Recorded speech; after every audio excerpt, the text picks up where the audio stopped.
Hello and welcome to the Hugh Hatrick Show here live in the UK for our chat show about Formula One and GT7. And a very warm welcome to my special guest, as always, it is Roo. How are you doing, Roo?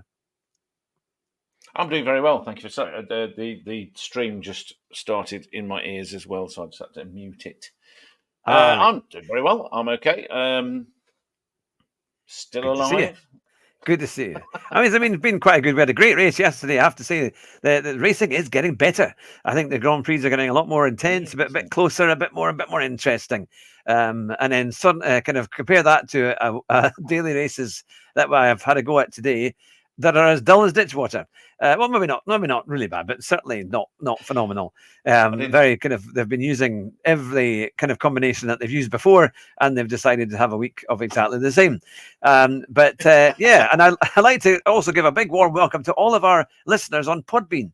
Because you get to listen to this a day or two later when we put it on to Podbean, and we're doing extremely well there. We've had a lot of people recently join us, and we're nearly done 10,000 listens on Podbean. We're just a few away from 10,000. So if you do like the podcast, then it's great to listen to us there. And thank you very much. And a very warm welcome. And we've got Helen who has joined us. We've got DTR Cars who is with us as well. And let's hear your comments and your thoughts as we go about our business tonight, talking about Formula One and GT7. Andrew, what would you like to start with tonight? Would you want Formula One or do you want GT7? Oh, let's go for Formula One, shall we? I think we should. Formula One. We definitely should. Oh, there's so much. It was good. Should we start with the actual racing? Yes. We'll get the stats out the way. Get the how it happened. It's Budapest, Hungary, Hungaroring. So limited opportunities to overtake there. But it's been better the last few years. It has been better. I was listening to the race. I don't know if you know that channel. Oh, yes. Yep. I have the race. Yeah. Listen to the race. I sort of go to sleep to them. And they were talking about maybe the past 10 years. It's got a lot better. Yeah. Okay. I mean, I've got images. It's funny. Max always manages to show his weaving techniques and stuff like that. Well, that's one of the places where Kimmy, it's a kid, called him a few words. Well, what an idiot! He was certainly saying a few words over the radio yesterday. That's for sure. Angry Max is back. It's like it's not under pressure. Challenged under pressure. I mean, the race was saying that. It's because he feels that the team are not taking him seriously about the problems. They get essentially they're getting cocky because they've done so well for so long, and that's human nature. It does happen. So very, very possibly. What did you think of the infamous send it maneuver with the locking of the wheels and the Lewis and the bashing? What impressed me a lot more about yesterday's race was that Lewis was actually properly defending. I think he felt he had a car that was slightly better than it had been, and so he kind of was able to be, to actually, he defended properly. Even the lap before it all happened, he was, he wasn't just giving it away where before the Red Bull just tended to sail past him. He was really going for it. DTR is saying, to be honest, that Red Bull is the second best car. It has been. It looks like the McLarens finally are getting. They brought an update for this race because there's been a particular problem.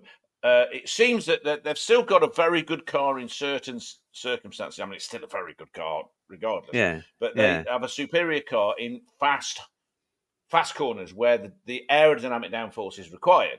Very good at that. What they're lacking is the medium to slow speed corners, which is where the McLaren excels. You see? Yeah. And the Ferrari, what they've been having the problem is they've gone back to the problem of porpoising, where they're having to run it so low to get the high aerodynamic downforce. It's then doing that, bouncing down the straights where it sucks it on the ground and then releases and sucks it on the ground. And that's what's happening when they bounce down the straight. So they've been trying to sort that out so they can get the balance of the two.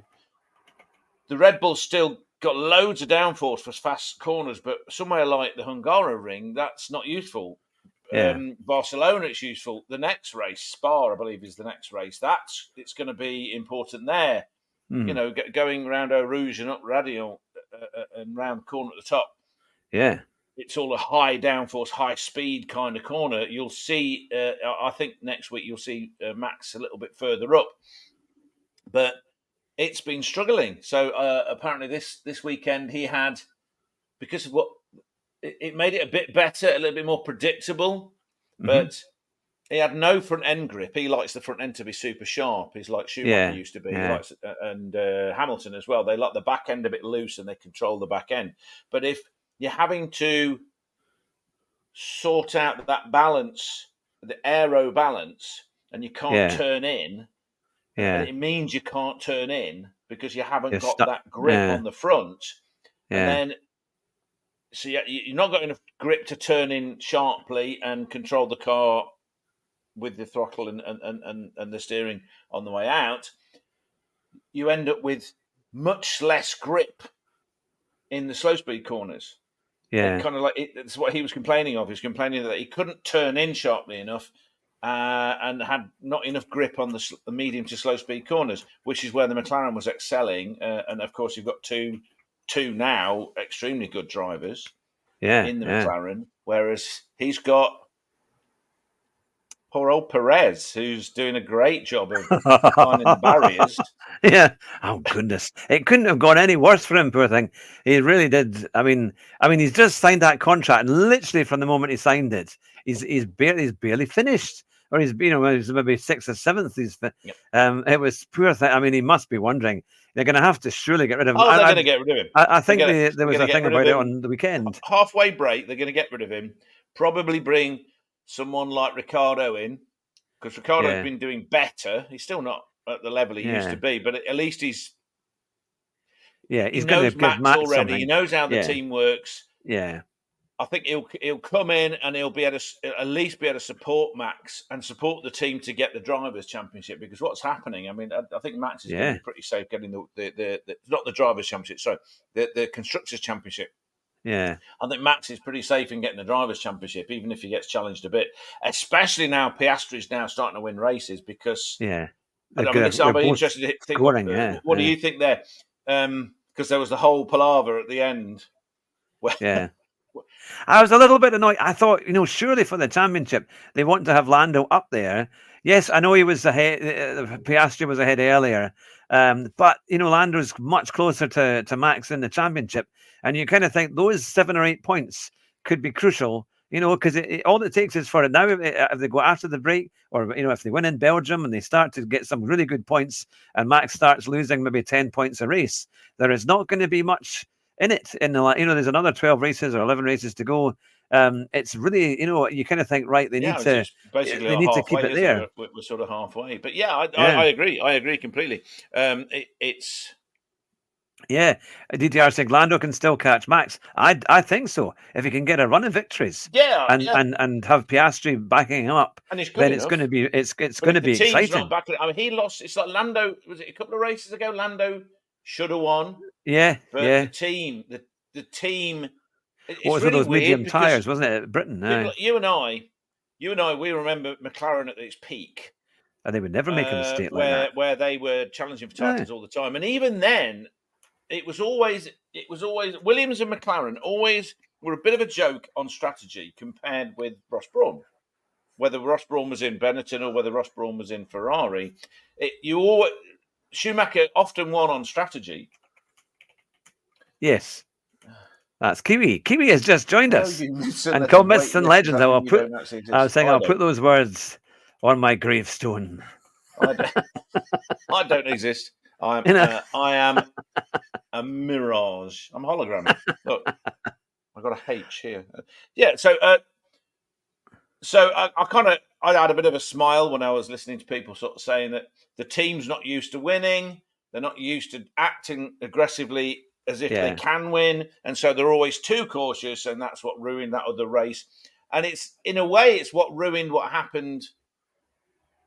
The reason why they brought Norris in and gave him the undercut was to cover off a Hamilton that wasn't actually that close. No, I think he's not there yet. They're getting cautious. Yeah, yeah. But You it's know, great to see, though, Mercedes is there. They're all kind of, and I mean, it was okay. Maybe yesterday was a little bit lucky for Hamilton. He kind of got off with it, and he managed to kind of defend himself from Verstappen. But the fact is, he got another podium, and the car is getting better. And I think they've got a few more upgrades coming as well over the next few weeks and things. So it would be, it's Max beginning to sent close up. that car in. I mean, Yeah. we're going to get, when we become super famous, we get, oh, you're English, even though you're not. You're English, you're always going to support Lando and Lewis. And it's like, oh, this is We why want a both of battle, us though. came We off. just want a This battle. is why when we first met on the Facebook chat groups, the F1 groups, that's why I left them all, because they're stupid. This is where the phrase fanboy and hater came from. And it's like, I haven't got the time for idiots that think in that fashion. Yeah. Unfortunately, there's a lot more of those supporters now. Football supporters, I call them. Yeah. But Max sent it. I mean, honestly, there was no. That was such a dive. Yeah. Hopeful dive, shall we say? Mm-hmm. A bit like the first corner, where he knew that he couldn't get round the corner around there, and so he went wide and floored it. And he said he couldn't figure out. That's he said not fair. Lewis kept turning. Well, he was turning because that was the corner. The corner was there, and he had to turn in. But to be fair, Lewis did come in a bit early. It was a shallow line. And even he said in the interviews afterwards, well, I defended a little bit. Yeah. A little bit. And that's just why the stewards said that he had a part to play in it, because he did creep across a bit. So, that we're all so used to them saying things for the camera, and it's always their truth a little bit. But Max's truth, Max is always coming from the point of view, Schumacher's point of view, and Senna's point of view is that I'm coming for this corner, and it's up to you whether we crash. Yeah. And that's the problem. That when I look at Lewis has always been a robust defender, but he stepped up his defence when he came across Max, because Max was, I am going to smack you, get out of my way, I'm coming past. And Lewis had to teach him a few times. Rosberg was the same. Rosberg used to do the same thing. So Lewis it was very close. Yeah, it was very, very close with that's it's a psychological thing. Yeah. That's why Lewis used to do it. He used to bat into him to go, okay, I'm going to be as crazy as you. If that's how you want to be, I'll be that crazy, and we'll both lose. Yeah. And then they learned, and he was a bit more careful about it. That's. Yeah, now Kiwi has brought up an interesting point. There was no reason for it. 1-2 or a 2-1. What does it matter? For Lando, this might be the reason he doesn't win the championship. And I sort of think, how many times has it been less than 10 points that a title goes down to? And if you're coming into Abu Dhabi or the last race, which I think is Abu Dhabi, it normally is, and all of a sudden you've got, there's already 6 points in it. It could be that kind of thing that just he loses by a point or something like that. It's Hamilton and Vettel, Alonso and Vettel, they all came down to the last race. Yeah. Look at Hamilton versus I've forgotten his name. Brazilian guy. Ferrari. For goodness, I should know. Got hit in the head by a bolt. Not Rubens Barrichello. It's the other one. No, not Barrichello. I know. Massa. Felipe Massa. Yes. Felipe Massa. That was the last three corners. Yeah. Literally came down to the last three corners. So 7 points. So that's a big difference. It's a big difference in a close season like this when you're chasing someone. There is another thing. So that first corner, again, I've only seen the highlights, but that first corner, Max doing his Max, Norris got swamped. And he got swamped. He took a defensive line, and somebody was saying that he was trying to push his teammate into the wall, but he was incredibly kind. Other people have said he was very kind there. He could have been a lot more robust. He could have, if he was like Max, he would have smashed him into the wall. He would have, or Schumacher or any of the others. So he ended up swamped. That was the only reason. That was the only reason he was behind. Yeah. Did you see the interesting bit that DTR has brought up as well? That Crofty got quite annoyed at the fact that Max Verstappen had been involved in a sim race on the Saturday night, and also on the Sunday morning. And similarly, he'd done quite. I don't know if he'd won it or not, or if he'd done quite well, but he was, I think, maybe a bit too tired, and maybe wasn't performing quite as well as he would normally be. And I actually thought that when I watched the race yesterday on the highlights, I thought, you know what, it's true. Verstappen doesn't seem like he's actually on 100% form. Because he was complaining more, and he was kind of a bit as if things weren't going his way. And I think he wasn't quite in the mental state to take them on. Probably now, if you've been driving all night or a good bit before it, he is probably a bit tired, or maybe just not in the, if you haven't the good people night's have sleep. also said that it's frustration with the team because you can hear it on the radio, the anger. Yeah. And some people think that his race engineer was calling him childish. Yeah, but I've had a little bit of, what's the word? There's a phrase for it. I can't think of it. When they're sort of like explaining it in some convoluted fashion, that it doesn't actually mean that he was just saying it's a general thing. That kind of behaviour is childish. Not saying that Max that continually shouts at his race engineer and swears at him and abuses him is being childish. But it's like you can hear all of this crap, and they're all saying to him, "Is that what came into it? Is that what came into it?" I think they're being way too kind to Max. I think Max is someone that's not had people say no to him. Yeah. I mean, he's a little fella, and he goes around acting like he can beat everybody in. Yeah. It's like Mike Tyson said. The trouble with the social media is people have got used to the idea they can do what they like without getting a punch in the face. Yeah. And in Max's case, he's been brought up to believe he's the absolute best and can do what he likes. He's got his dad acting like the worst kind of pushy parent on the side of a field. You see these videos of wrestling matches where the mum and the dad come in try and beat the judge up, and it's like, and you wonder why these people are impossible growing up. Well, that's what he is. It's like Beyonce thinking she's talented and going around because she's got millions doing what she likes. Same. Yeah. And that's my problem with Max. The thing is Max really is very, very good. He's really good. He doesn't need any of this crap. Yeah. He doesn't need to do dives down the inside of people, which are marginal at best. They would work if the person wanted to keep out the way because they've got 5 points and they need those 5 points desperately. But when it's Lewis Hamilton, he's just going to go bang. Yeah. Because he doesn't care anymore. Now, DTR said Max knows he's in trouble. And I think as well, it's the pressure, because you can have an easy run, and he has had a pretty good run at the titles in the last couple of years. And now all of a sudden, I mean, even at the beginning of this year, it looked ominous that he would just drive away with it all. But now it's amazing, to credit to the teams in competition that have actually brought the pace up. Both teams. And he's not now. Mercedes, they've done an incredible job of turning their car around. Yeah. And it's certainly, I mean, he's carrying Red Bull, which is certainly something.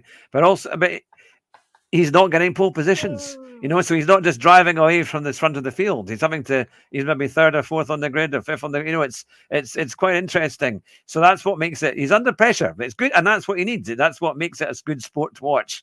When there's a bit of something I love about Norris, because he's now he's been under pressure.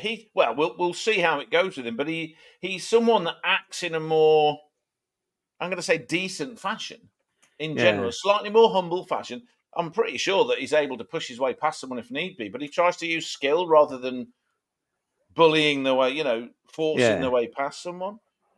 It's like I say, this is the kind of stuff that didn't happen 50 years ago. Yeah. Because if it did, you both died. There's no consequence for them now. The cars are so strong. I mean, sure, every now and again someone gets hurt, but it's usually very unusual. The cars are so safe. There's no consequences for them other than you get slap on the wrist, which is why the racing is now it's dictated from the rule book instead of from racing. Yeah. Does that make sense? That's it. The only consequence, and so it's there's a lot into it. Yeah. It's quite. It's. I'm glad it's close, and we're getting a championship. It suddenly looks like we might actually have a proper championship on our hands, which is really good. And I think the next few races will hopefully, even get closer, and hopefully Lando could get some victories and just bring it to a point where, my goodness, it could be a thrilling end to the year, because we've had 2 quite dull years, really. So it'd be quite nice to have something that's a bit better. That Russell, what happened with Russell? Because if Hamilton can end up on the podium, Russell should have been right up there. But he had a terrible qualifying highlights. Yeah, he got knocked out. Is it the in first? the first he couldn't get fast enough. The track was drying out. It's a drying track, wasn't it? So it was the old potluck thing where you have to be the last person over the line, don't you? With the right amount of fuel and your tyres not too worn. That's how it worked in that, wasn't it? So did he end up having bad luck with the combination of fuel, tyres, and rain? Is that what it was? Yeah. Looking at here. Yeah, no, it's quite interesting because Kiwi is talking about race A, which we'll come on to in a minute. So I was going to say, I nearly typed in and said, we'll get to that after the F1 stuff. Yes, yeah, but it's when Kiwi comes, because Kiwi always does these incredibly fast laps, a bit like Woody Boy as well. And in fact, he's just not far off Tidney. Kiwi's time's not far away from Tidney's time. So we're always keen to hear how Kiwi manages to do it. I'm only 4/10 off you on the time trial. I finally managed to get down on the time trial, which was at Sardinia in the LFA. But I'll talk about that in a wee bit. I think there's a bit more time in it, but I've struggled. It's jumping the gun. Yes, you are. So let's see. That's the... Oh, by the way, Ian's saying they need to make the car less big. Apparently, the next regulations are meant to be doing that, meant to be make them lighter again, which is going to be hard because they've got all the usual. They've got the same kind of crap in the Formula One cars now as they got in normal cars. Yeah, like an electric vehicle. Everything's got batteries, and I used to think it was just like the other rubbish that they got on there. When they got a super Leggera version of a car, and it's 1,700 kilos, and you're like, huh? Peugeot 205 was like 980. Oh, it's incredible. The likeness of the 205 was amazing. I will come. I've got a little car story at the end. They were all like that those days because they didn't have any extraneous stuff like. Well, and they don't tell me they didn't have crash protection. They had crumple zones. They might not have had Saab, and that was the person in the car was the crumple zone. Even the Saab, even the old Saab 9000s were significantly large. Quite solid. Yeah. Oh, incredibly. Well, the Saab 95, which, as we all know, was the illegitimate child of a Vauxhall Vectra and a Saab 9000. Even that it initially got a 4-star rating with the Euro NCAP. The only reason it didn't get the 5-star, it didn't have all the electronic nannying that they think you need. Because no one seemed to be able to drive anymore. Because once again, no one's trained to drive properly anymore. Then they updated it with the electronic rubbish, and it got 5 stars. Yeah, incredibly safe car. So the Saab. I actually bought my third Saab 9000 from a guy that worked for the Transport Research Laboratory down near Windsor Way. I actually bought it from him in the car park of the Transport Research Laboratory, and he was saying that if I hadn't bought it, 250 quid. If I hadn't bought it, he was going to use it to crash it into something because they tend to look for Saabs to do that because they're solid. Because it's so solid. Yeah. Good to crash into things. Well, on that note, we will go from F1. I've got a good car story, though, for you all a bit later on because I got one of my comments taken away from a major car channel, and it was quite funny. I must have annoyed them because they took one of my comments down. And I will come to that. I will come to that later on. What did you say? Or do you want? Will I just do it now? Well, you've said it now. I'll just do it now. This thing where it's coming up. It's like, 10 minutes. Not a person that goes, oh, is it? And then we have straight away. Well, I was watching the Johnny Smith show, which I quite like on YouTube because he does a lot of barn finds, that kind of thing. And it was he used to be on Fifth Gear. He used to be on Fifth Gear, and he's about 50 actually. He's about very similar age to me. Oh, has he got a beard and always wears? He's very tall, and he does a lot. He goes around the country doing barn finds, and he also drives a lot of electric cars and different things. And the show is all right. He did this thing. Now he must get paid by a lot of manufacturers to obviously do a review of their car. And there was this car. It was the old Mini Moke. You know, like the old, what was the kind of, Oh, yeah. it was like the Citroen version. It was this kind of Citroen based on a 2CV, but it's a kind of like, it was like a kind of safari car, and it had the kind of canvas roof. And it used to be made in the 60s and the 70s, and it's based in the south of France. It was absolutely a death trap 2CB because it had was no safety at relatively all. superb off-road anyway, so... Yeah, it was based for the kind of south of France, that kind of thing. Okay. But and I do like, as I say, GTR likes his channel too. He does a lot of really good stuff. But he does, when it comes to electric cars, he does a lot of that. So, and sometimes his reviews are okay, like the new Renault 5 and things like that. That was quite reasonable. But this was this kind of, they called it, it's an Eden car, it's Eden, this company that has decided to put this back into production. And it's an electric car. So it no longer is it light and able to tinker around, or you know, so it would be easy to drive. I mean, it had horrendous body roll. You could see him driving it inside of France, and it was almost on two wheels, which obviously was a 2CV type of thing. So they kind of tried to retain the very basic interior. But there was one thing that car used to be, and it was cheap. You know, if you buy something like that, because it's basically a golf cart, you know, it would have been next to nothing to buy at the time. I'm not sure the exact price. It was probably £3,000 or £4,000, if that. You know, it would have been. Have a guess, because it's electric, and they were saying how great it was, how lovely it was, what a renaissance environmentally of French. Even though it takes 63% more CO2 to build, and you have to dig things up with children in Africa. Yeah. Have a guess how much you think it might be. Have a guess. £75,000. Not quite. No, yeah, to be fair, it's not quite that bad. £37,000. Now, it's third. I mean, and the thing is, if you, I wish I'd had a picture of it. Actually, I should have got a picture and tried to show it to our viewers here. Well, hold on. What's it called? It's called I think it's like the Eden Mini. If you go into the his website, his webpage, or if somebody goes onto it, I think it was Eden Cars or something like that that make it. They make electric cars. But if you do Johnny Smith electric cars, it will come up with this thing.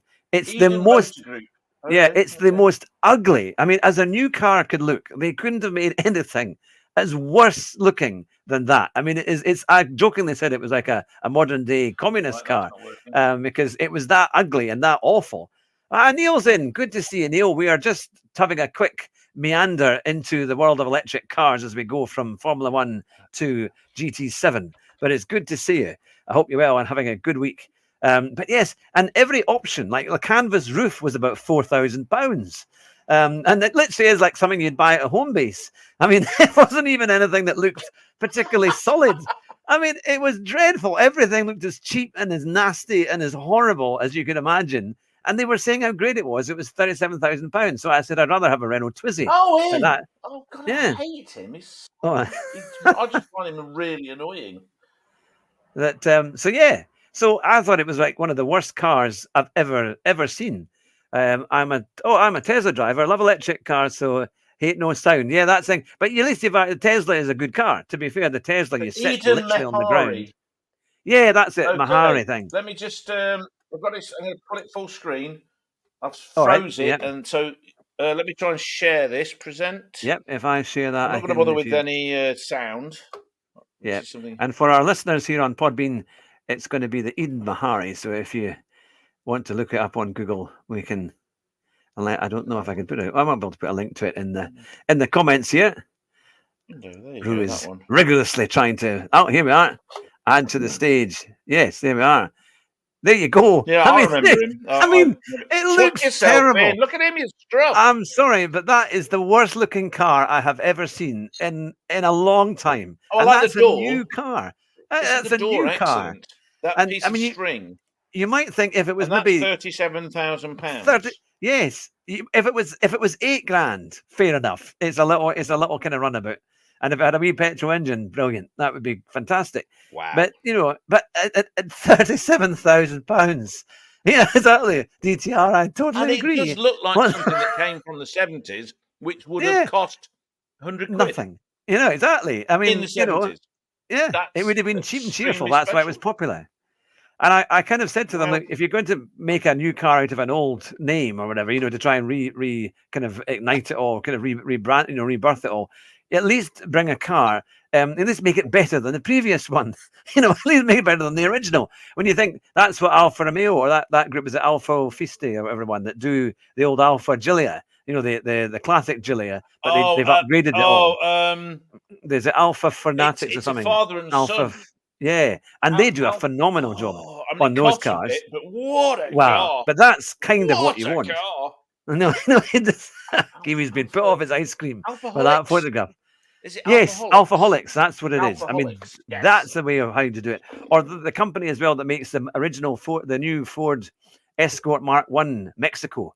You can get one of those for about £75,000. I think that's they read back. That is surely a resto mod. Have you heard those? I mean, I followed a guy called Frank Kelly. I think it's Frank Kelly. He's a rally driver, a Northern Irish rally driver. His daughter's his co-driver, but they used to have a couple of others that are really funny. It's just so funny listening to them,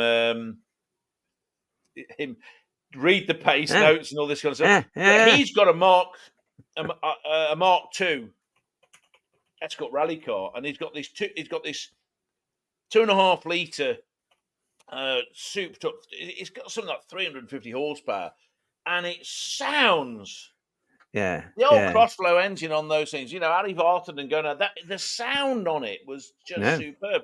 And they have these cars now with valves in them and all this going on. You want to make it louder, and they just sound loud. They don't sound good. They're just loud. It's like hearing a really loud Hoover. Even like modern boy racer cars, we've got a few here in Alnwick, and they have Vauxhall Astra VXRs. And they do all sorts of things. Yeah, but the VXR, which was a quick car, but they don't. I don't know what they do to the exhaust on them, but they don't sound that nice. They just kind of pop and bang, but they don't really kind of give you any kind of nice sound. But you can buy a £300,000 or £100,000 Porsche, press a button, and it pops and bangs for you. You do realise, you morons, that the reason why that used to pop and bang is because it was so rich to get the power. Unburnt fuel in the incredibly hot exhaust would ignite, and it would go when you lift it off. It didn't pop and bang because it was like techno music. It didn't need to be done. No, that's it.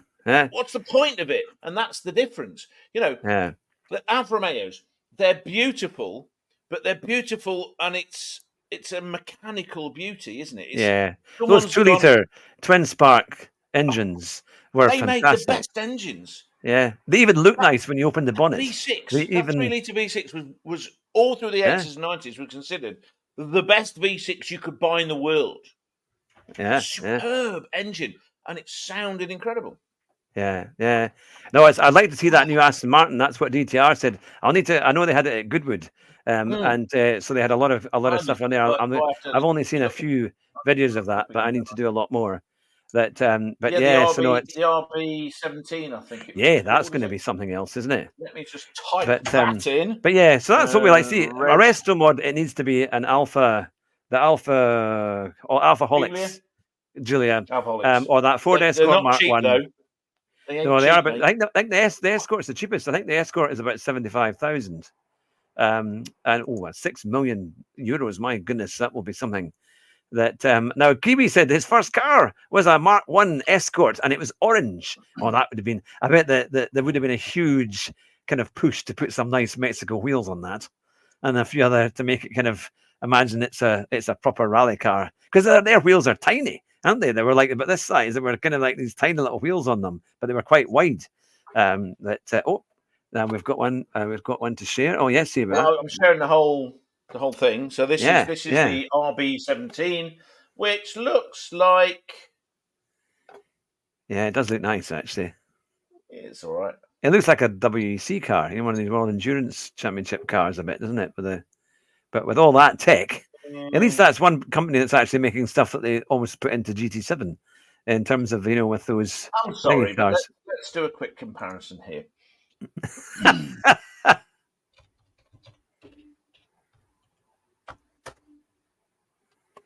I mean, is it really that nice? Yeah, the XJ220, it was a lot. That was a classic. Then they bankrupted I can't spell Jaguar suddenly. Let's try. Kiwi's saying it had nice chrome mags. Unfortunately, went up in flames because I was stupid. Oh dear. Oh, that would have been. Now that. Yeah, the McLaren does look lovely. I do like that. That's enough to get me divorced. That is. Is that a midlife crisis car? No, no, I ain't got the money for that car. This is midlife crisis. Okay, my dream garage, the first two in it. Well, not the first two, but if I had suddenly inherited $1 billion, and it would take that, would be a McLaren F1 and a McLaren P1. Yeah, and then yeah, it would they are be very good. a Gordon Murray Automotive T33. I don't want the T50 because it looks a bit funky. Yeah. I'd have a T33 because that. And then you've got. Oh God! Look at it! Look at the arse on that girl. Ooh, She's I've not beautiful. seen that one. What's now? DTR Cars is saying, have you seen the Mad Max P1 GTR? I've not seen that. So do I type this in? Yeah, just Mad Max P1 Mad GTR. Max P1 GTR.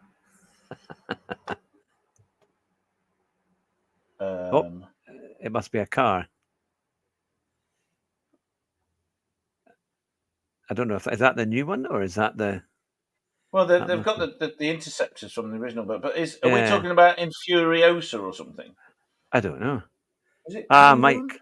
Oh, the Mad Mike P1 GTR. Oh, mad. Oh, not to worry, we'll get mad Your up there. glasses Just on, a wee mister. slightly bureaucratic error there. That's it. Here we go. Oh, so that's the one. If you press on it, it might click out there. It'll come up and come on. Oh, it's on the side. side. Sometimes if you click on them again, it will come up. Here we are. It's just about to arrive. Here we go. There you are. Yeah. Oh, that's quite good. Look at the back wheels. They're the tires kind of off the alloy.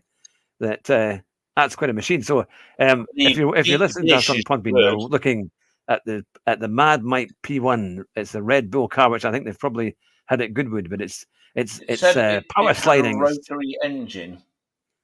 Mad Mike's rotary powered McLaren P1. I don't want a rotary powered.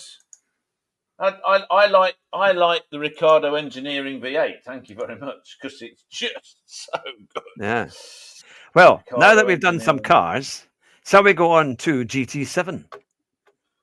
Now, Period said he installed extra gauges and forgot to use a grommet on the firewall where I installed the cable. Caught fire as I was driving in the middle of New Zealand farmland. Only water I had were my tears. Oh no! Oh no! Oh no! That would have been. That would have been heartbreaking when you're standing at the side of the road, seeing the car, dissolve in flames. That normally that happens to Alfa Romeo owners, not to Ford Escort owners. But it's a. We can all. I fixed this earlier. Oh, it's the camera. Don't worry, we can sort it. So let's get to GT7. We have a race. Race week. Didn't see my face, do they? We have the race week of combinations past, because most of the races that we have this week have been done many times. It depends which one you mean. Do you mean the one that was on Harris Garage last night? I think possibly. Saying you can have a look at that one later. 110th anniversary V12. Yeah, it looked interesting. I think the paint job needed a bit of work, but it looked. The front end looked a bit strange to me. It kept reminding me of something that I think I saw before, but I can't remember what it was. It might, but something. Yeah, you know, the front end, it looks a little bit like a Porsche, like Le Mans car. You know, it's like the 959 a little bit. On that Aston, the kind of the front of it was kind of. I thought I'd seen it before somewhere. The one I saw yesterday, or it was a Goodwood as well. Two big lights, and they're a little bit low, and it looked sort of wide and flat. And I think it kind of reminded me of the the Lancia. Is it the 037, the old rally car? Oh yeah, yes, a little bit like that. That's maybe the car. Yeah, maybe that's more like that car. Yeah, that a weird, funky, because they've got this kind of like it's almost the grill's there in the middle, and then further out they've got this Aston Martin grill shape. Yeah, done in carbon fibre, but not actually the grill. Yeah, and then for some reason with the paint job, the whole car was green or something, and then they made this red, and it really didn't work. Yeah, but it went around the lights. It looked it looked interesting and a bit funky. It's just the colouring was wrong, wrong. But the sound of the engine, that was right. That was very right. Very, very nice. V12. But even that had buttons to open exhaust valves, and this is like it needs it. It's a V12. I know, that's a thing. Oh, just on a quick note, as we go to GT7, did you guys watching and in the comments and listening, did you like our Gran Turismo movie review? We had lots of fun making that one. That was great fun. And I liked the picture. I think we need to get the three of us on a picture like that, like we did for the thumbnail, standing, there on the picture. We need to get three kind of full GT7 kind of behind us. Yes, that would be quite funny. Now, Kiwi drove up. A farmer drove up later in his tractor and said, there's a fire ban in force after his car was burning in flames. There, it was. And Helen watched that Harry's Garage with me. So she's the colouring was definitely wrong. But other than that, it was a really nice looking car. I mean, it really was. It was a nice looking car. We might get it on the games. I mean, they are trying to bring in more stuff. But the film is okay. But hopefully our write-up was at least a bit more of a laugh and made it something a bit interesting. I hated it. Yeah. But no, it was good fun. So let's get on to race A. And we have our key man here, our German Kiwi, who has done a phenomenal time, a 103.6, just fractions away from Tidney. And he is saying the biggest issue with the race A, it's a Toyota Yaris GS, is once again the thing that Gran Turismo loves to do is weight transfer. And it takes a great car and makes it terrible. So when you try and brake, we were talking about this before, weren't we? About how much I love the way the back end likes to go. Weep. Yeah, because even on the LFA, now they were using the LFA at the American track. What was it? Watkins Glen, the one that they did. The long version a few weeks ago. It was a race C, and it was very popular because you had all these big, wonderful supercars. And the LFA was a great car for that race. It handled well. It was fun. Sorry, Sardinia. It's at Sardinia last week for the TT, and which they've made it really hard to drive and definitely a lot more of a handful. But when they used it for, I don't know if it was Watkins Glen. It's that one. We've got it on GT7. It was a race C a few weeks ago. It was a really good car to drive. It was quite easy, and it reacted. And even on the time trial, because I was doing a bit of that earlier today to try and get my time into the gold time, which I did by a fraction, a tiny, tiny, tiny fraction. It was sounding as if it was a manual gearbox because there was a delay in changing gear, and obviously it was a semi-automatic box that they developed for it. And I've got paddles on my wheel here, and it sounded like there was a delay, and I thought that's not right. So of course, if you've got a delay when it's changing gear, especially when you're changing down, the weight transfer is going to be even slower, and a lot worse and a lot harder to kind of handle. But so I'm still I did get a gold time in it just. But I'm only fractions. I'm about 4 tenths away from Kiwi. So thought, right, I've got him in my sights. I'm going to get there. Was it the original? I mean, do you remember when I first started watching you doing GTS? Uh-huh. And I remember, you going around Tokyo and all this kind of stuff, and I'd watch you. Yeah. I didn't know anything about sim racing, but you dragged me along anyway. And it was like, even though you were using the paddle, it was like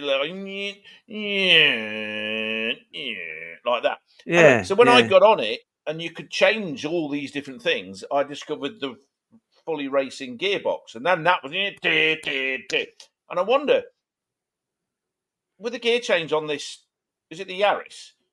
Oh, the Yaris is kind of. I haven't noticed. I haven't driven that yet, so I don't know what it's like.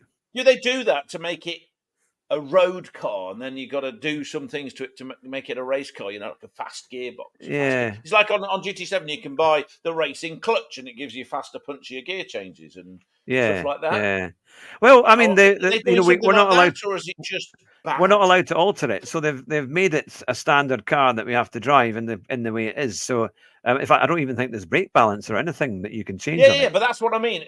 Are they so lazy that they can't It's like the Well, it trope just seems like the when they want car's a different. strong, independent woman that they're too stupid to be able to work out how to write that character, so they just make everybody else thick, really thick and nasty. So are they doing it? Are they dumbing down the standard car so much to make it less Well, of a race car because it's not a race car? Is that what's going on? It's like well, it's got I steering thought feel. either they're Are they making it making, so numb on the steering you can't feel anything? But then when you get yeah, into a racing car, it's like, well, you remember I was moaning about it the other week, and yeah. then I got into a car with like racing soft tires, and it was like, oh well, this is quite nice. I like this. But when you Well, got on I've anything got other than the racing tires, I've got it was an idea about that. Now, perhaps because we've got a lot of quick people in our comments here that can maybe back this one up.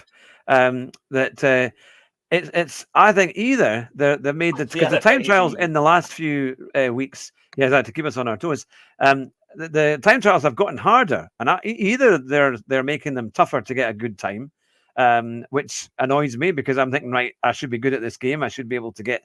I would hope to try and get into gold.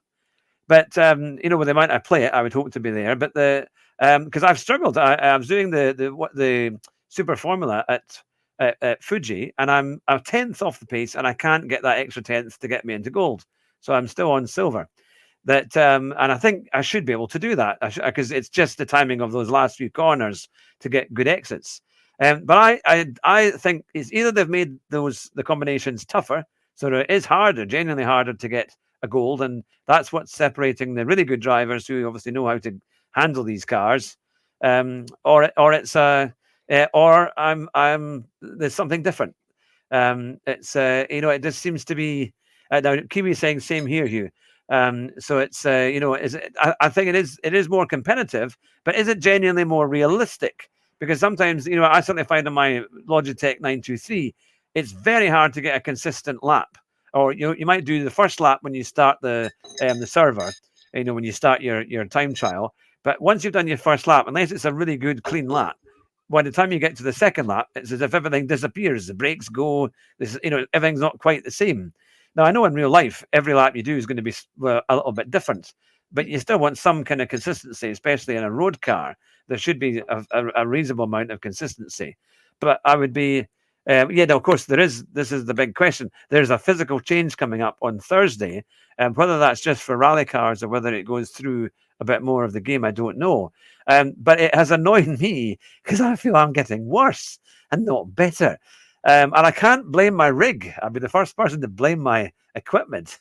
Although I'm not happy with my wheel and pedals, but everything else I can't really blame. You are a So practiced F1 excuses guy. You are very good at that. I'm afraid, just not getting it right. Just not really able to. I mean, I'm not driving the game as much as I was before, and I'd like to get into that again. But I'm doing more driving work during the week, so it's harder to fit it in. But yeah, what are your views in the comments there? Because Okiwi, you are able to get very, very good times. You're able to master the weight transfer. I find it's the balance when you're coming off the brake pedal. Either the car completely flips or it just understeers. I don't know. It's how you balance that to try, because there's definitely times you can do it, or at times I've been able to come off the brakes properly and the car goes round the bend. But Well, most of the time it I've doesn't. always found that. I mean, people like you and the likes of Kiwi and the other people and Ian and the other people I hate, uh, have always been able to deal with these little problems that have been there, as far as I'm concerned, already. Yeah. And it's taken me some interesting habits I've had to develop to stop the car spinning on me when I come off the brakes and when I put the power down. I've said this before. I leave a little bit of a gap between coming off the brakes, allowing it to run a little bit, and then I turn. Hmm. And it sort of allows the car to settle and have less back end coming up and all this kind of thing. And Yeah. before I put the power down, I'm very careful in how I put the power down, and it makes me slower. I'm sure it does, because I haven't managed to get that combination of little things I do quick enough for it to gain the time on it. I have to do it on every corner, and so on every corner I'm losing that little bit of time. But as you say, it's frustrating for me as well that it seems to be harder now, because I was getting there. I was like getting up to like 6%, the top 6%, wasn't I? You've seen that, and now I'm back at the 15%, and it's like, well, at least I was making 200k, so I could actually start buying a few things and all this kind of stuff. Yeah, it's Kiwi said overlaying helps, and that's a term. Now I have heard of that term, but I'm trying to think exactly what that means. So the opposite of trail braking. So trail braking is when you've got the brakes on as you kind of come out of a corner, isn't it? You trying to release them. The brake. I've seen Digit does a really good description of this, and you brake, but you don't sort of slam it on. You sort of put a little bit of brake, and then you add a bit more, but then you lift it off a bit, and you leave a little bit of braking as you're going round. But you've got to be able to. You've got to get the right amount of braking. You can't just like leave the braking on. You've got to reduce it, because if you don't, you'll just understeer. Yeah. So is that? So I presume it's like a trail braking, but then you put a little bit of throttle. Is that what you're talking about, Kiwi? Yeah. So it must be a matter of certain bits of throttle when you turn a corner. Because I've always known that if you want like neutral handling going through a corner, you add a little bit of throttle because it just steadies the car. Yeah. I mean that in real life. I'm talking in real life, This idea that I've been told for 40 years and heard for 40 years that you're either full on the brakes or full on the power is not true. Yeah. It's just that's fine if you sort of ham-fisted and you're stuck at the beginning. Yeah. But then you get these little subtle ways of keeping the balance and getting the most grip and the fastest corner speed and the fastest exit speed. Yeah. Well, DTR was saying that he reckons this new physics is supposed to be like the original when GT7 first came out, which is the one that you liked. In terms of the fact that it was a bit more, like handling like you would kind of expect in a real car, that you couldn't just simply slam on the accelerator and hit the brakes wherever you wanted and wait and see what happens. And you can't just ban engine braking because, like in the real world, engine braking is a real thing. What's wrong is going from fifth at 200 mile an hour down into second and the engine not going out the bonnet. That's wrong. Yeah. You do it if you do that kind of that thing in a real car, your gearbox goes and your engine goes. Yeah, but that's what he's saying because people are doing. You just got to be able to do it within physics, Yeah, well, I think there is that thing about breaking down and coming down the gears in a manual box, or even in that it works. But as he says, people are using that in the game because they know they can get away with it, and they're doing like 2 gears down and then 1 up to try and get out, and that's what's obviously helping them. I also think the track limits is another thing about GT7 that annoys me. I mean, effectively you're braking on the back wheels. Yeah, on that TT from last week. In the LFA, the last corner, you're basically got 2 wheels on the grass as you're coming through the right-hander to try and keep as much speed as you can to exit it. And that, and you wouldn't be allowed to do that. They'd ban you straight away, And so I do have an issue with some of the way that, when that horrendous red sign comes up on your screen, when you've invalidated your lap. And sometimes it's quite difficult to know when it's going to be invalidated and when it won't be, because certain corners give you so much more time, more track off the track. It's like Formula One. You don't know track limits. Yeah, there needs to be maybe a line. It's okay, but not this one. Yeah. The track's a track.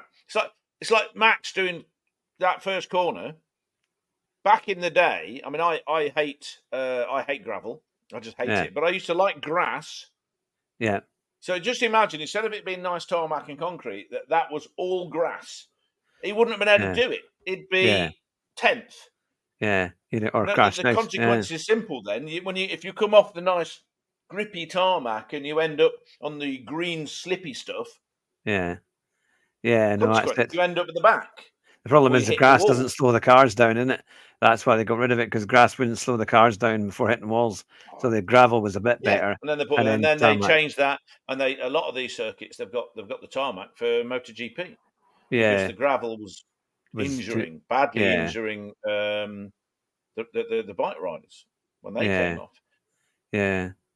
So we're going to get a new track this week as well. I think they're going to get this mountainous track, aren't they? The Ear or something, Ear Einsland or something. They're going to get that, plus some new cars, Whereland? and then this new physics.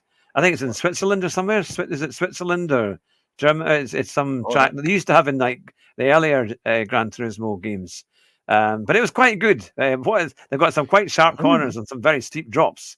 It could be two new circuits. That would be something. That because we could do with a bit more. I think I'd quite like to see Donington and some of the British circuits. I think that would be quite good. It was a GT5 and 6. Yeah. And in fact, to be fair, the race that they were all panning, which was race B last week, the one that went through the old Grand Valley, which there were a lot of wall riding. But I did actually do a few laps there, and I quite enjoyed it. It was quite fun. So it's we'll have to see. But race A. It's a rally track. It's an off-road track. All right, they're going to do a rally version as well. That explains why it's in Sweden. I was trying to think racetracks in Sweden. No, I thought it was Switzerland or somewhere. That makes perfect sense. Switzerland, like 1,000 lakes, something like that. Yeah. But no, it's Switzerland. You say? I thought it was Switzerland because it's up in the hills. Oh, sorry, I thought you said Sweden. I apologise. And but yeah, no, that would be something to see how it goes. But so race A is of course at Tsukuba in a Toyota. It must be the sponsorship for Japan. It's always in there. It's been used so many times. I haven't yet tried that combination, but I will do it because actually sometimes you can get quite a fun race. Although there'll be lots of ramming. It's a bit like a go-kart track, and everyone's trying to get through at all costs. But then we've got race B, which is at Spa again in the Group 3, but this time you can only do brake balance. You can only change the brake balance. It's the 11th time now that's been done, which is it's okay, but the problem they have from watching Disney's video this morning is that the grid is too far spread out. Although they have given us an extra lap. I think you got 5 laps this time for race B. So that's actually quite a long race. It's well over 10 minutes, probably about 12 minutes by the time it's all done. So that's at least quite reasonable. And it's Group 3, so you've got 911s, Lamborghinis, all that lot are there.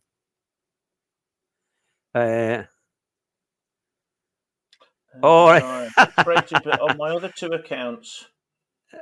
My LS Times. What voice? Oh. I can't remember what I'm just going to have to disappear for a second. I will be back. I can't remember I was having fun last time with the. Oh, don't worry. I will hold the fort. Okay. But yeah, no, I was literally something I've just got to take. Because I've got to problem. dinner afterwards. I've got to defrost. No problem. 2 seconds. No problem. I'll be back. We'll be right back in a few seconds. Yeah. That's all right. That's all right. Kiwi, I forgive you. So you've done a 147.091. See, I reckon I got maybe 4/10 in it, possibly 5. And that would maybe bring me down to a 47.3. Because I'm just about, I think I'm a 47.8, I think, thereabouts. Just within the goal time. But yeah, we'll see how we go on that one. That's a very, very good time on that one. That must be in the top, something in the top 50, if not even in the top 25. That would be something. But so the race B, which I've only again seen, I haven't tried, is at Spa. So it's a great track, and it's on 1-1 in terms of fuel and tires. It seems to be quite popular. I know. I think Rory was doing it earlier. The worst corner is the third last. No, absolutely. It's crazy. Everyone's dive bombs. If that's for race A, but race B is slightly better. Spa we all kind of know, but it's still kind of the same. It'd be nice to get something a bit different. And then we've got race C, which is at. I always get these muddled up. It's not is it Watkins Glen? No, it's not Watkins Glen, is it? At it now. I've got it on the telly. Well, you see, it is. It is at Michelin Raceway, Atlanta Road. Atlanta, yeah, Road Atlanta. That's the one. Road Atlanta. And it's been again used so many times. Time trials. It was in the Michelin in that Porsche. Since it came back, they've sort of like used it to death, haven't they? Yeah. So that is in the Group 4, and that seems to be a very popular one. I think that's it's number 1 for tires, for fuel, and 3 for tires. Like it, but kind of hate it. It's got some very tricky. I find that first section really tricky because there's all these blind apexes. The first corner you can kind of You manage, come over the and hill then you and come you over the hill, and suddenly it's face with that horrible trying to right-hander, know or you where end do you up turn on right. the grass. Oh, yeah. And depending what car you're in, it depends how much kind of downforce you've got. So it's quite hard. Some Yeah, what the cars will brakes just, are doing there, that's yeah, bad. Yeah. you can just kind of swoop it in. But yeah, so Don't the you remember turning there was a points are time really tricky. trial with the 918, Porsche 918? Yeah, I like that And car. it was That so was, fast. The car was so powerful and so fast, and it had loads of traction because it's four-wheel drive and all that kind of stuff. And then, so you're thinking, in my head, it's kind of like, well, it's a bit like a race car, isn't it? yeah, You're driving along, but it didn't have the downforce of yeah, your GT4s, 3s, 2s, and all this kind of stuff. And then you hit the brakes, and it's like so heavy yeah, coming into yeah, that chicane before you go over and under the bridge back down yeah, towards yeah, the start-finish straight. I'm braking where I would in something that goes that fast, but is a race car, and I'm just straight on. So what the? yeah. It's quite difficult. You had to almost before there was a kind of line as you come down the hill, and that's where you normally would just You break go about really at that fast, line. and you can just about get it around there, but then you've got to lift off and start braking way earlier than you would with anything else. It's just so heavy. Yeah. Oh, that's a DTR car design. The Porsche is an LMP1 car. Yeah, it was nice. I did quite like that. And DTR cars, it's the first time it's been in Gran Turismo for Road Atlanta. And then Kiwi says, top 50. Nice of you, Hugh. My 147.047 gives me proudly the placement of 1,655th. That's still a long, long way ahead of me.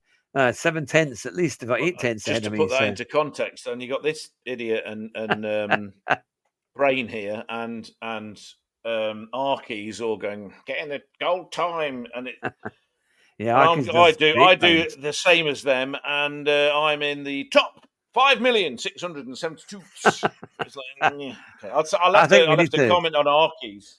Left a load of comments because We'll have more to drink comments a you get. Red Bull before we do it the next time. I think before we do these time trials, so that we can be on a different level when it comes to the mental and kind of muscle memory way of being able to kind of get these I will races not done. live long enough to have my mental anything on a level where I can compete with you or just about anybody else. I'm sure with enough Red Bulls we can accomplish anything. That Yeah, it's called dying of a heart attack. I have that's never at the had one of caffeine those level. horrible things, and I never will. I once had two with my brother, and it was years and years ago, about 20 years ago, and we actually won a go-kart event after we did it. So it's that was down So, in London at Daytona. We actually as a won the race, scientist, as a former scientist of won many the years' championship. experience, I don't think that a sample of one is what you call normal. It's not. You need like normal distribution. You can't measure normal distribution from a sample of one. You need at least 10. To be Telling able you to that do it properly, statistically, you need at least 10. So yeah, you need to 10 times do go karting events. and then see how I win or lose. You need to do 10 without Red Bulls and 10 with Red Bulls. I don't advise you do the ones without Red Bulls just after you do the ones with Red Bulls, because I don't think you'll have any sleep. So there'll be another factor in there, like you going, which But the means thing you is, might not drive very well. I'm just I saying. couldn't sleep for 2 nights after I had the Red Bull. The caffeine levels were so strong; it was something else. But it did get me. We won a arrive and drive day at. I did. There were some amazing team orders Wendy with my brother and I. I've got a great picture that oh yeah, no, because my brother was in it with the we both did this arrive and drive day, and my sister and her husband came to watch, and we were thinking that we'd had a really good run through the field, and I'd managed to get into the final. And I said to my brother, right, when we come round, because he was starting first on the grid, I was about 6th or 7th for this final. It was the one before the final. It was a semi-final. And he said, right, what I want you to do is to go as fast as you can, but then slow down when you get to the first corner and hold everybody up. And I'll try and come round on the right-hand side. And he did it. And I went from like 8th to 1st going by the end of that first corner because I just knew what he was going to do. And I came right the way around and passed him.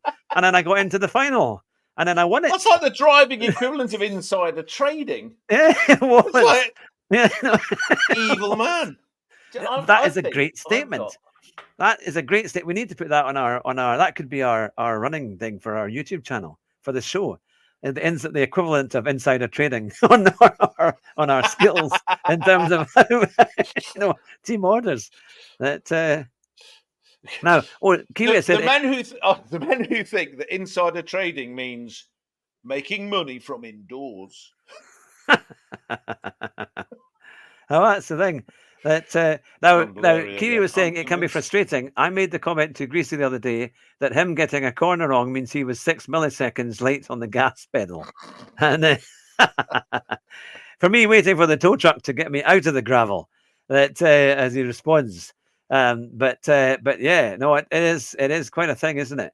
I do have. I mean, you watch Arkies and you. I think Arkies is the king of this. Oh, Arkies is way when he better goes, than me. I'm going to. It's very disciplined, and he talks about getting frustrated, but I think his level of frustrated is a different level. It's a very different level to mine, certainly. Yeah, he got a 46.6 on. I am going to do this for an hour, and he'll find it. I didn't like this track, and then he keeps doing it and keeps doing it and keeps doing it and keeps doing it, and then it comes down, and he finds a way of. He does a time, and it's not a very good time. And I'm looking at his time, going, the last video I saw, I can't actually remember. It was at Sardinia, and I like Sardinia. It's one of the early ones I got to know a bit. I quite like the track, and I'm watching him do it, and he does this time, and I'm like, let me just look up what the last time I did on this circuit was. Yeah. And it was 20 seconds slower than him, and I'm like. Yeah. And then he gained another 8 seconds over the time. Yeah. And I just thought, well, I wrote a load of comments that asked him nasty questions like, do you think? Well, but the first one was a good one because there's they've got those two nasty right-handers, like 90-degree right-handers. And he bashed the inside wall, which knocked him out, made him hit the. Well, no, he didn't hit the other wall, but he ended up on the grass and he had to lift off and slow down. He must have lost about 5 seconds for that. Penalty, invalidated lap immediately. And I'm like, that is why I hate these time trials, some of them. Because you make one tiny little mistake like that, you've done really well for the rest of the lap. And the lap might be 2-3 minutes long or something. You're going around Spa and you make one tiny little mistake, which slowed you down a lot.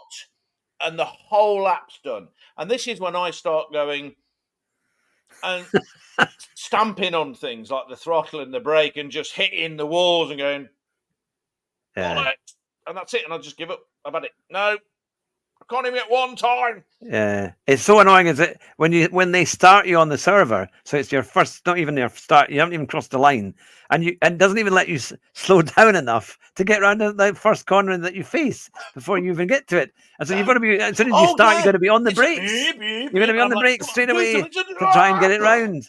And you're like, can you not just start us on the start-finish straight? Wouldn't that be a bit easier so that we can actually go without crashing? I would rather be stood still.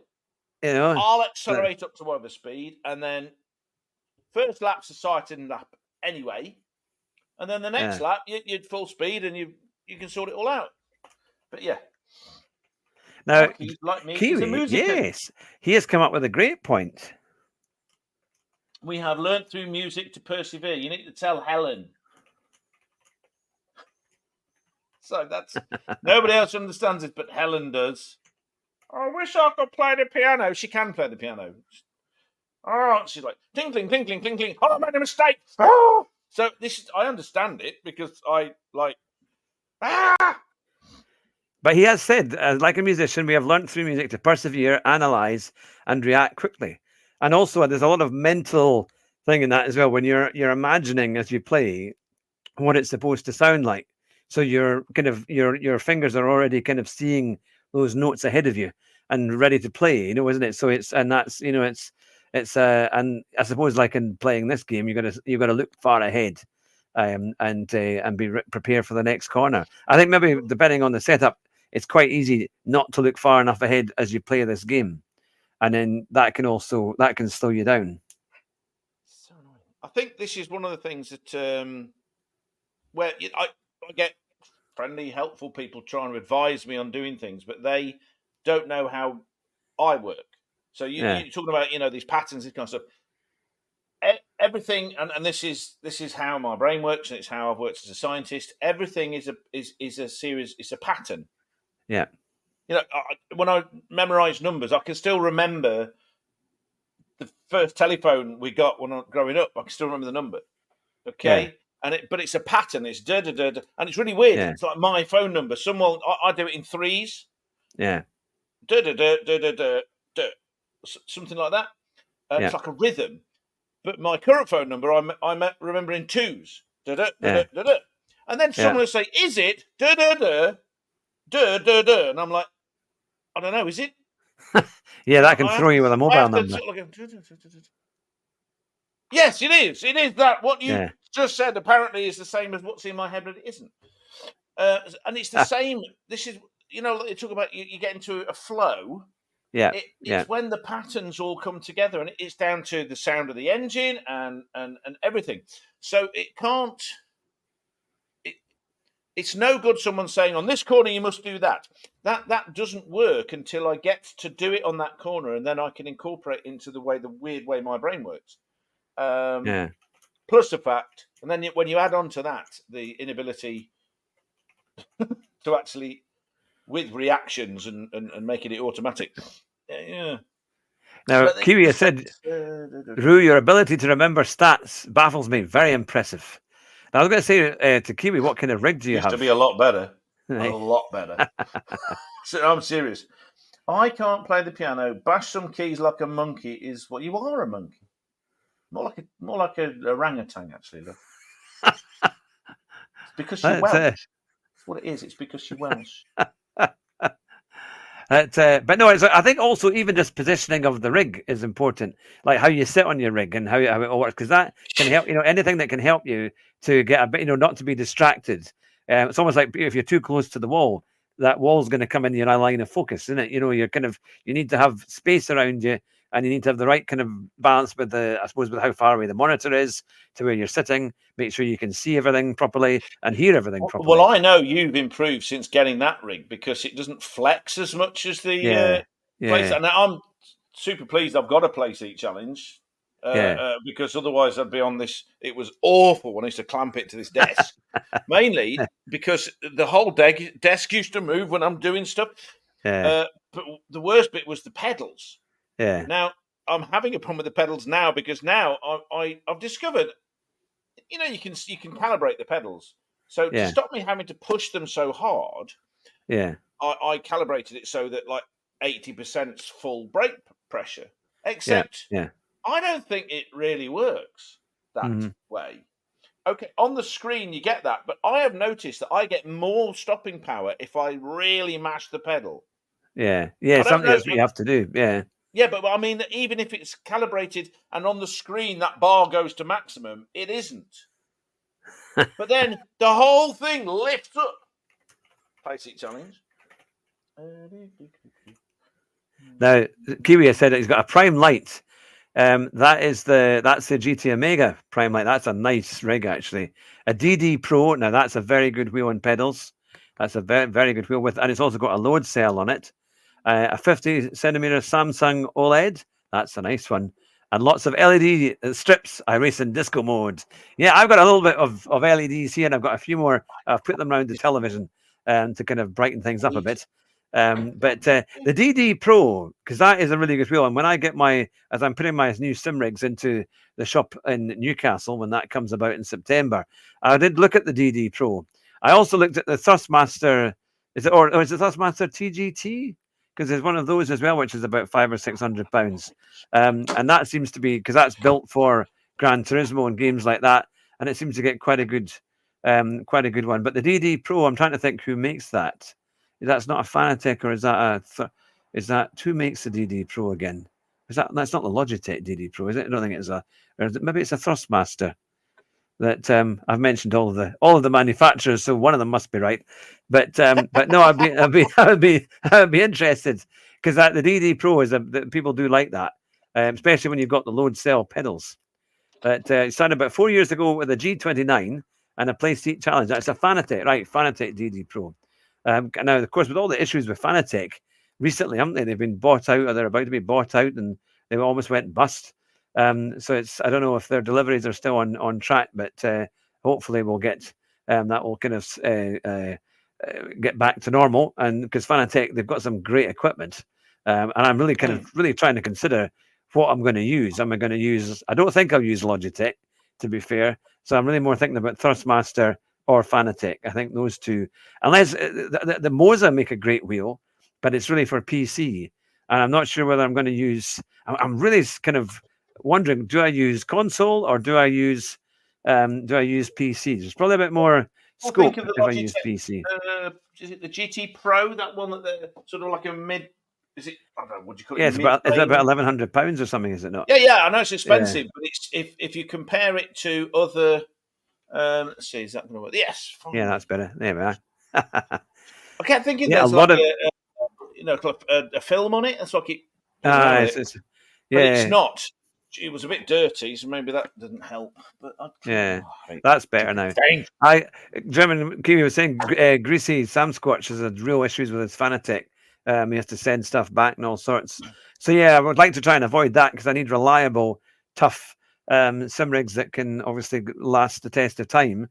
With lots of people using them. G923, and that's played up. It's not great. It's really not good. Good. It's just not good for GT Sport. It's a bit better for other games, for the PC games. So your ACC it's a bit better. All that kind of stuff. But for Gran Turismo, it's really not very good, and it was quite a lot of money. It was about £280 when I got it. I had about £100 off it. So I'm looking at maybe either the Thrustmaster GGT, which seems to be quite popular, or something quite decent. I like the Moza wheel. It looks great. It looks like a kind of touring car wheel.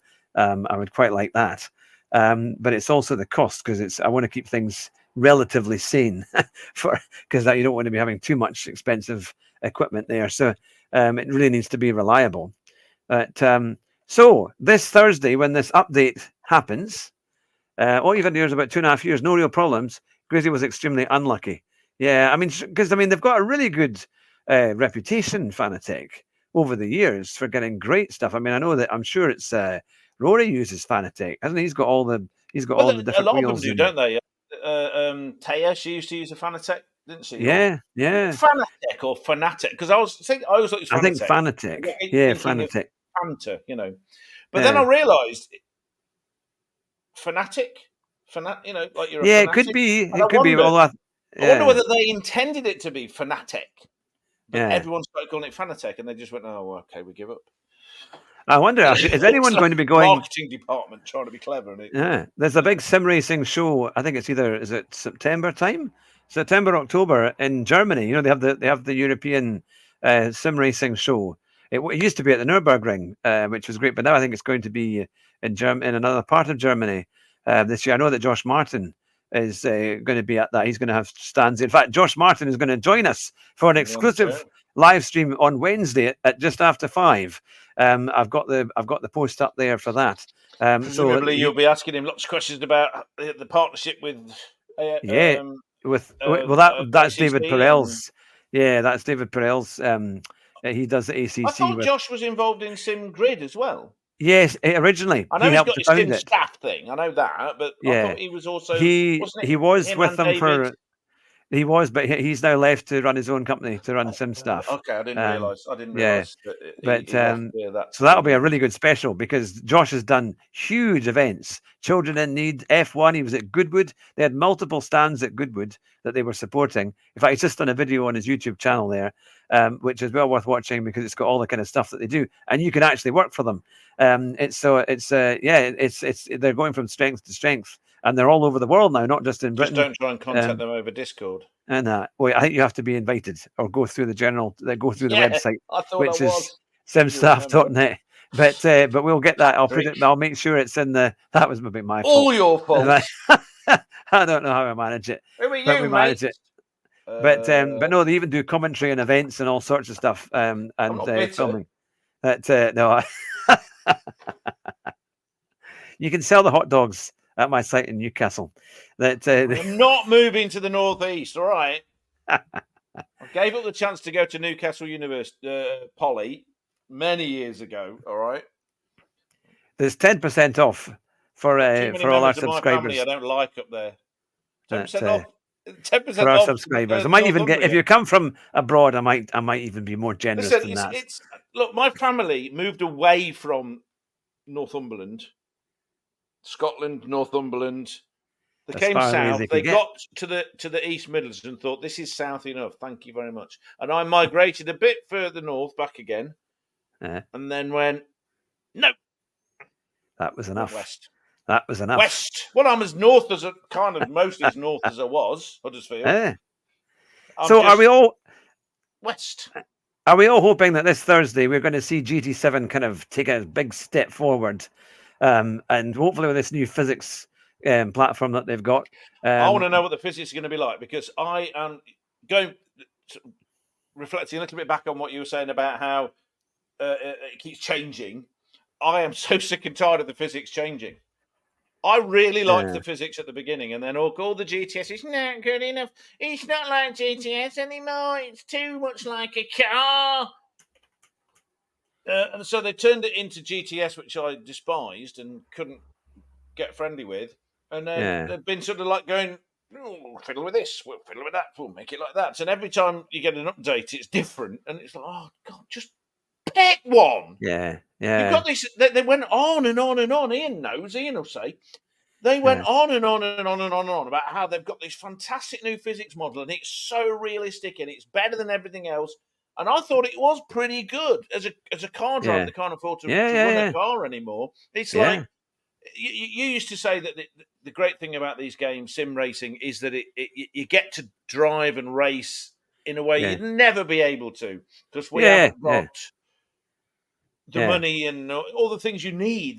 There's a reason why there's only 100,000 racing drivers in the world. It's because it costs a lot of money. It's not just because they're not good enough. It's because it costs a lot of money. You're right. For even me, sim racing costs a fair bit. Well, if you're going to do it properly, I've been very lucky that I've had some very wonderful people in my life, Mr. Hatrick, the horrible cow. But even with that, the thing I really liked about it was that it finally felt like I went for drives. That's why I love the Nordschleife. Yeah. Okay, everybody's like, the Nordschleife is so hard. I love it. Even if I'm not that fast, I have so much fun on it. And I have not said this for ages, so I'll bring it back into the tradition of something I always say. It's like the A470 going through north-south in Wales, which is my second favourite road I've ever driven on. My favourite road being the road from the A9 north of Pitlochry across to Fort William, past Loch Lagan, which is also where I saw my first osprey. But it's got every kind of corner, every kind of camber, every kind of road surface, every kind of braking zone. And I'm talking about the A470 and the Nordschleife. And so I'm in a car again. I call it my car. I don't call it a rig. It's my car. And I sit in my car and I find the type of car I like best to go on it. And I go for a drive. Yeah. And you can probably do that on Forza, because Forza's got all these different maps, haven't they, for all the different things. There's a few. Forza? No, I've not got Forza, because that's Xbox only, isn't it? Yes, I think it is. Yeah, PC. That's probably that. Yeah, Forza. I've got Project Cars. I found that in a charity shop, and I've done that a little bit. It was okay, but the physics was not as good as GT7. Yeah. Now, ACC, the physics is excellent, especially as a racing car. Excellent. I can't handle the game, though, because it's like it doesn't let you just drive the damn things. Yeah. It's annoying. Yeah, it's and then they changed it, and it stopped it feeling like a car again. Yeah, it felt like the game, and then it's changed again and changed again. So whatever happens, is it the 26th hopefully now? Thursday, 26th. Yeah, Thursday. Yeah. Whatever happens, I just hope it feels like a car again. It feels like something that I can sit in. I'm not going to be the fastest person in the world. I'm not even going to be close to. I'm going to continue to be the slowest person in our little friend group, because that's the way it is. As long as you enjoy it and or you feel you're going to have fun with it. What stopped happening? I stopped enjoying it because it was just Yeah, it does. If it doesn't feel right, and there's not the feedback, not the emotion with it, not the kind of the fun that you can have in a game, then you're going to go and do something else or play something else. I mean, I've been Even just driving for 36 years now. yeah, So, yeah, and I've driven a few different types of cars, and I tend to be yeah. quick. Yeah. Well, that's the thing. Fast Kiwi's had to road go. driver. So bye bye to Kiwi. Is he He's had to leaving head us? off. He's had to No, head away. don't. But no, it's great. It's great to have him, as it is to all our viewers and listeners. That no, we just want to. Hopefully, the physics will get better. They've got a few new cars as well. Some BMWs, I think, are coming this week. But yeah, it'd be nice to maybe get some other cars than that, because it all seems to be either similar versions of what we've already got, And it'd rather be than nice something. if those cars drive in a way that doesn't try to kill you without me having to Yeah, modify see, them, because they they don't have the stop you old. modifying. I love modifying them, not just because I like Uh, fiddling around with stuff, but also because uh, I end up getting a car. I mean that yeah. Ian. I don't remember Ian when we were doing the some of the races. Remember when we Hmm. were doing the races with DWP Oh with yeah, yeah, with Chrissy yeah, and Richie. There's Richie and I think Ian hated the Citroen DS3 racing. yeah, I yeah. loved it. And I got it set It up, was a and they could great do. car in real life. Great car in real life. I They loved it. nice. I've never done one, but they look Yeah, nice. yeah, But yeah, it's just I managed to get because it was the way that little series worked is that there was a rear wheel drive car and a front wheel drive car, two races, and it was you had a maximum weight and a maximum horsepower, but you could do what you like to the chassis. yeah, yeah, Or was it a minimum weight? Sorry, a minimum weight and a minimum horsepower, maximum horsepower. But then you could do what you like to the chassis. So that's how instead of the PP points, it yeah, was like that. And so you could fiddle with it, and if you could get a good setup and all this kind of stuff. Well, my setup, I loved it. I'd managed to get it so it acted like a proper front wheel drive little mini car. yeah, There was even when the back end came, you just put your foot down and it dragged it straight yeah, again, yeah, like a proper front wheel drive car should. yeah, At yeah. least the ones from my era that I'd learnt to drive in.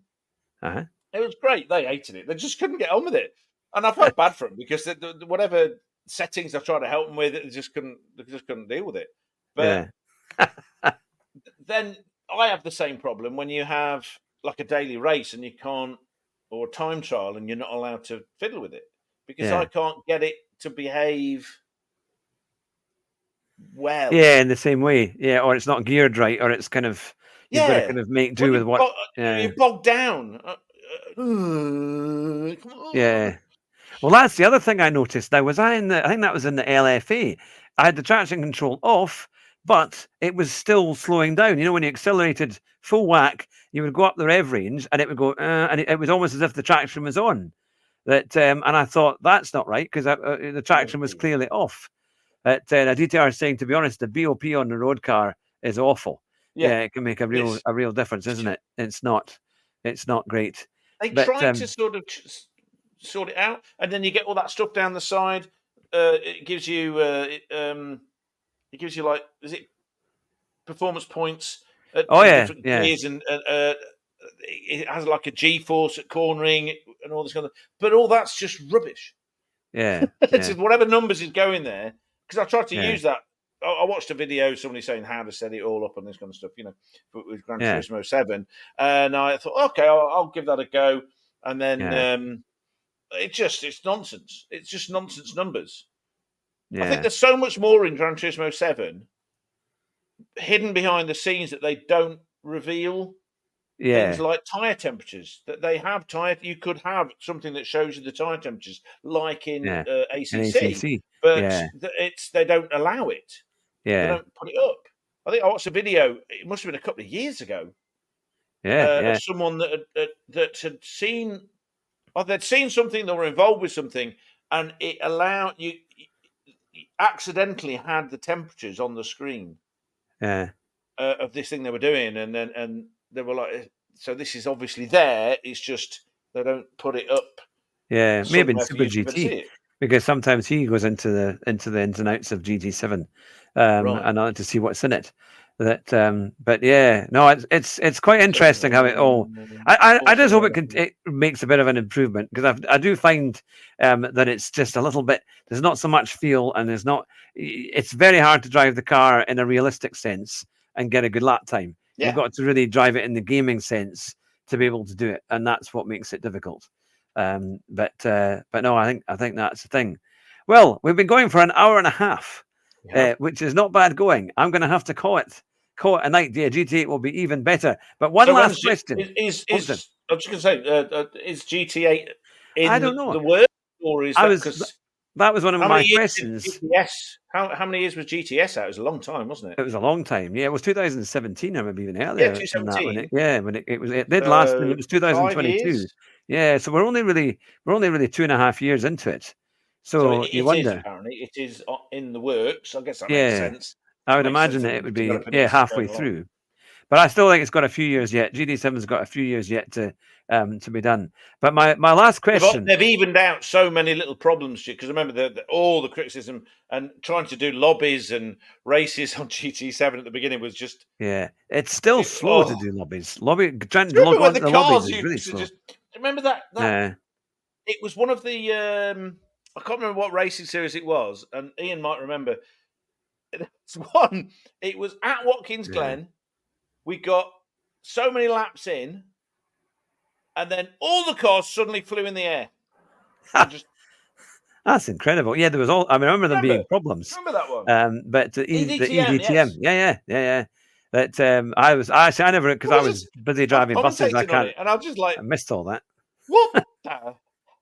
What is going on here? Oh, we had to stop, and I remember with Phil's, the charity series. Oh, it was a charity series thing, actually. Was it EDTM or was it a charity race? But one of the charity races, we used to have to, when we were doing the charity races with Phil, remember? Yeah. And it was meant to be a 2-hour race, but to stop it crashing, we had to do 2 1-hour stints. Yeah, that's right. I think I even competed in one of them. I did one of them. I think I did one of them, and it was great. It was good fun, actually. But no, that's the thing. Now, I will try and stream this week and do a proper gaming stream, because I've been fiddling with my OBS, and I think I've managed to get it to work now, to actually have a nice clear picture, and hopefully the sound will improve as well. Cool. And we'll get that sorted. So my big question is, what races would you like me to do this week? What races would you like me to stream? What do you think is going to be? We've got Spa at race B. We could do race A as well, but I think either race B or probably race C, which will take some doing. But yes, I hope to do a stream and do one of those 3. So let me know in the comments what you think I should do, as Andrew busily types away to respond. Well, I didn't want to I'm good at interrupting you talking and other people. I didn't want to do that. It's just Ian's just reminding me of Daytona. Yeah. Daytona race. There was this thing where it was a really long race. It was a long race. And this is where we coined the phrase, the Phil block. Because something happened with Phil. Some emergency happened, and Phil had to leave. But you could they had it set so that you could put it on pause, and it auto drove. Yeah, and the auto drive was just be right in the way of everybody. Well, it was incredible, but he had to go for ages. I mean, this was a proper emergency. He had to go, so he put it on this. He didn't know how long it'd be, but it ended up being 40 minutes, 45 minutes. Yeah. But because of the way this thing drove, it was a kamikaze killer machine going around. The leaders would try and go past, and it would the computer would take them out. Yeah. So we called it, instead of a rolling roadblock, it's a rolling Phil block. That was hilarious. I nearly lost my voice laughing so hard through that race. It was superb. So much fun. I think we need to try and get some of these what do you call the reviews, or we need to get some of the video footage of some of these famous laps and races, and then see if we can put them through on the video when we do our chat show. I think you mean real races? The replays, yeah, or the replays of some of the races that we've done, or people that have really enjoyed it. That would be quite funny, because we could share that and play it. If we can download them, then we can either we can watch them, and then using OBS you can record it, and then in turn you can do it. Yeah, that was the race. I've still got some. I mean, I don't really do anything with my channel anymore, and I'm losing subscribers, but I don't really care because it's serving no purpose. But I've got I keep up all the races that I publicised, if you like, even if it's not me that's put them on YouTube, just so that people have got a place to try and look for them. So EDTM, the HHTCR, the charity races, that kind of stuff. I try, and DWP. I tried to put some of them on because I'd stepped right back from doing that because it was getting difficult. But no, it would be quite fun to put all these, but to put some of those famous clips on it, and we could always just show a few seconds of it. Or if we're able to download it, it should play it through. We managed to do it for our review the last time, so hopefully I did save a lot of these things, but I mean, I got rid of them or not. I can't remember. Yeah. Well, and it's open again to the people in the comments. I know other people. If you've got any other, I used to share them. On the PlayStation, on the PlayStation, on the any funny moments we'll figure out a way of getting them to us. I'm not going to look at them again. And then we can no, but also ones like it's almost like idiots of the week, with these crashes and silly moves and stuff that we used to do that. Remember? Well, the South African chap. Oh, we've had him on the show. Yeah, then we'll get them and we can show them because I think they would be fun. Looking for stuff like that. I mean, I presume a bit of fun. A bit of audience interaction and we could do that. No problem with it. Because we managed to get the trailer to work on our video. So sit here and try not to shout too much like I did in that stupid film review. But on that note, we will end the show. But look, thank you very much, Rue, for joining me again today, and being a great guest as always on our show. Thanks to everybody who's been watching and listening on the show tonight live, and for everyone on Podbean who'll be listening to this in a couple of days' time. Thank you very much indeed. It's great to have you with us, and please leave a like, or if you're new to the channel, subscribe if you never want to miss this kind of chat as we go every week throughout the year on F1 and also GT7. It's wonderful to have you alongside us. We hope you enjoyed watching it. Thank you for supporting the channel. And thank you to Rue again and to all our special guests from before, from past, present and future. You've been watching the Hugh Hatrick Show. Remember to drive fast, but drive your bus even faster. Bye just now, everyone. Bye Take from care. The home office. Oh, dear. Bye, Helen.